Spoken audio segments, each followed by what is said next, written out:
In today's video, I'm going to teach you how to add Adobe fonts in Webflow. If you're looking to elevate the design of your website with the unique typography offerings from Adobe, you're in the right place. Let's dive into the process together. First, you need to create an Adobe Fonts web project. To get started, head over to Adobe Fonts and sign in using your Adobe account credentials. If you don't have an account yet, it's quick and easy to set one up. Once logged in, you'll find yourself in a wonderful library of fonts to choose from. Take your time to browse through and select the fonts that suit your website's aesthetic. When you've found a font family you're ready to use, you can add it to a web project. Think of a web project like a container where you gather all your desired fonts conveniently in one place. Once you've assembled your selection, the next step is to generate or copy your Adobe Fonts API token. This token acts as a bridge between Adobe Fonts and Webflow, ensuring that the fonts display correctly on your site.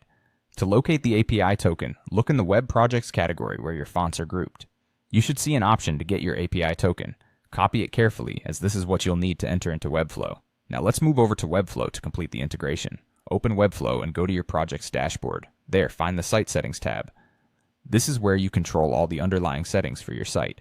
Navigate to the Fonts section, and you'll find an option specifically for Adobe Fonts. In the Adobe Fonts section, you'll see a space to paste your Adobe Fonts API token. Carefully paste the token you copied earlier into this field. Double-check to ensure there are no extra spaces or characters, as this could prevent the fonts from loading properly. When you're sure the token is accurately inserted, click the Save Token button. This simple action links your Webflow project with your Adobe Fonts web project. And that's it!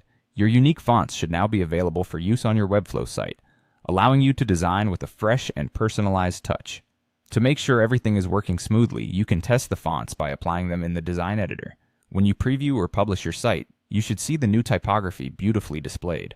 Being able to diversify and transform your website's look with Adobe Fonts not only helps in building brand identity, but also enhances visitor experience by giving your site a unique essence. So get creative, experiment with different fonts, and bring your web designs to life through typography. Thank you for watching, and happy designing!